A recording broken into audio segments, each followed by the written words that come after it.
Welcome to the latest episode of Sleepover Club. Sleepover Club is a series where we have some honest, some frank, some personal chats, me and you, just together, just us, like we're at a sleepover.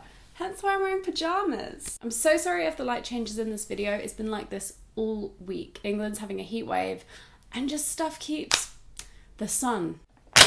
Oh, and I'm drinking an Earl Grey tea with coconut milk. So, today's episode is about sex. So I think the aim of this week's episode, this is like an entry-level sex discussion. I want us to talk about getting more comfortable talking about sex, about how to stay safe, how to make sure you're having the best time, kind of different sex situations as well, like being single, being in a relationship, friends with benefits, and the importance of looking after yourself within a sexual relationship. And I'm so excited because this video is made in collaboration with The Mix to talk about their Getting Some Get Tested campaign. So yeah, let's get started. So let's talk about sex. I used to have this rule on my channel, and I had it from right at the beginning, that I would never talk about stuff that I wasn't happy for my parents to hear, my grandparents to hear, my family, my sister. If I didn't want them to know, I wouldn't say it online.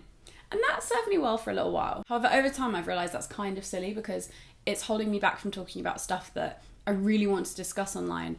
And it is controversial and it is taboo because that's all of our lives. Like, it's important to spread awareness about uncomfortable topics and educate people and get conversations started. And sex to me is one of the most important things that I can talk about. And I bet you anything you did not get good sex education. Or should I say, you didn't get comprehensive sex education.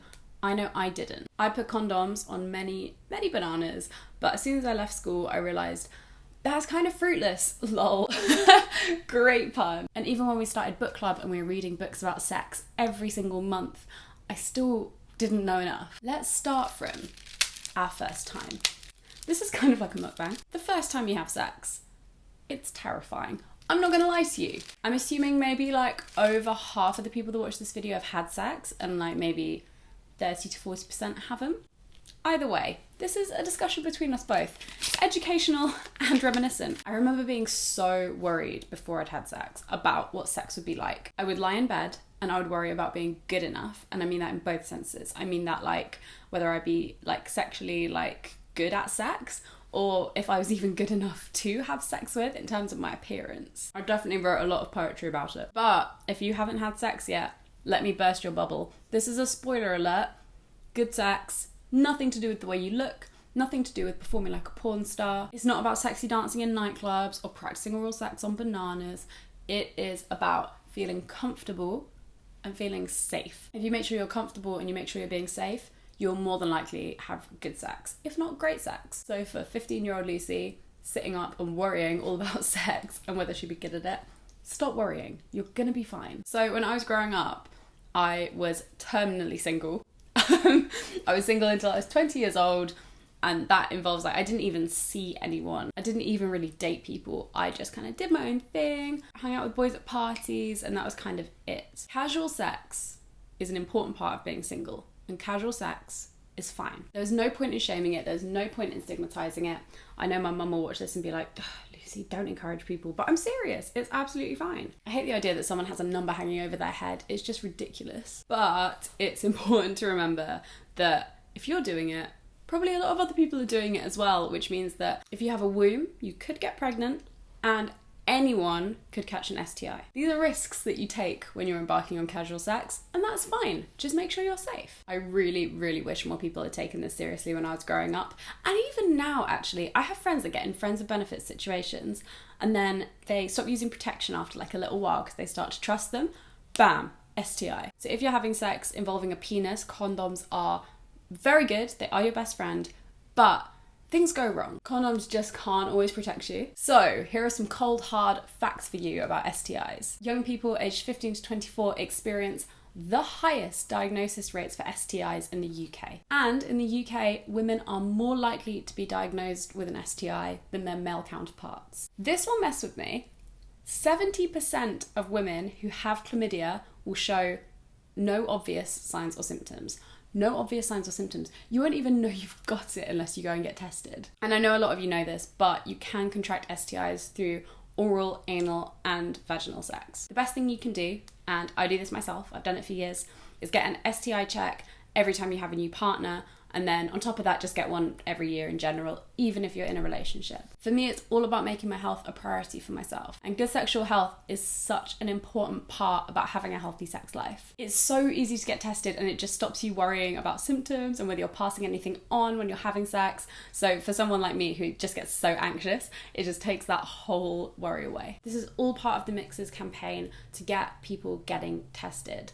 And to help educate people as well, you can go to the Mixes website and there's so much information about sex and relationships. Okay, let's talk about relationships versus casual sex. I remember one time when I was in sixth form, one of my friends was like, oh, well, casual sex is good, but relationship sex is so much better.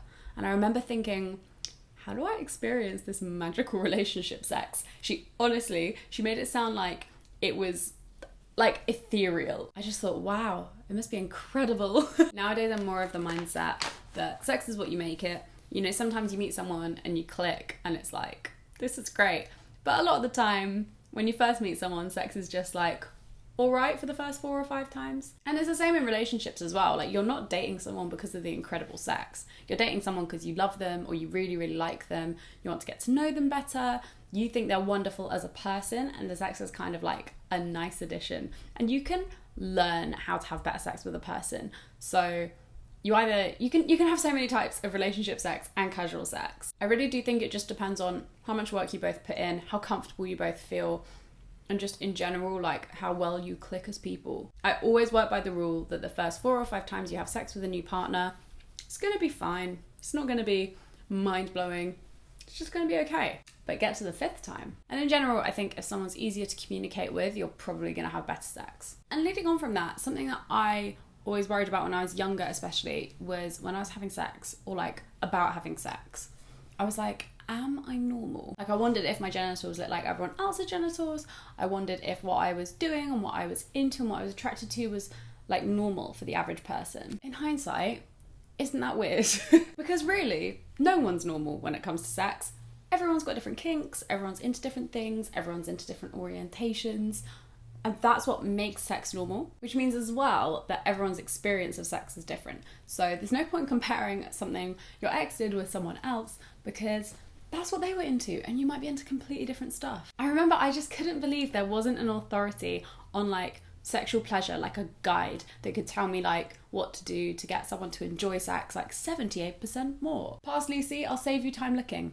It does not exist. One of the big issues that I found when I started having sex was how I could prioritize myself in the situation. And by that I mean make sure that I was enjoying myself, that I was assertive, and that I was saying what I did want to do, what I didn't want to do. I found that really hard at the beginning. I think probably because I was nervous. And they were always more assertive than me. So they got to do what they wanted to do, and I didn't get to do what I wanted to do. Which now I look back on, I think is such a shame, because you think about all the good sex that you could have had but you missed out on. And it took work. Like, I didn't just wake up one day and think, I'm a sexual goddess. Everyone, love me. This is what I like.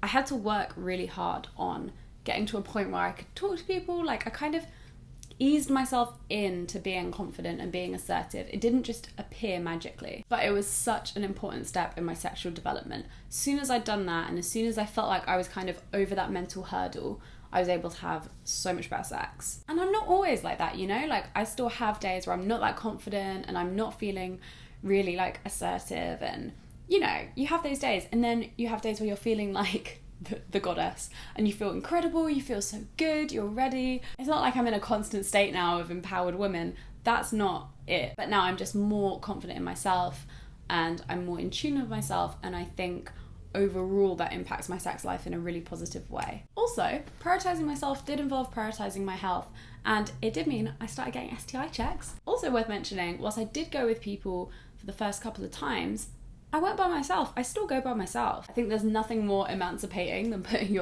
yourself in the driver's seat of your own sexuality and just being like, yeah, I can do this by myself. That's fine. That doesn't scare me anymore. So I think we're drawing to the end of the video, and those are some of the things that I've been thinking about sex recently. I know it's not that wild or that crazy or that niche. I just thought I'd do a kind of overarching, encompassing sleepover club where we can just talk about these things, you know? It's baby steps for me as well. Thank you so much to The Mix for working with me on this video. If you are getting some, you should get tested. The Getting Some Get Tested website where you can find out where is your nearest clinic is linked in the description. I'll also link the Mixers page where you can find out loads of information about sex and relationships. And thank you so much for watching this video. I really appreciate it. Have a wonderful day and I will see you in my next video.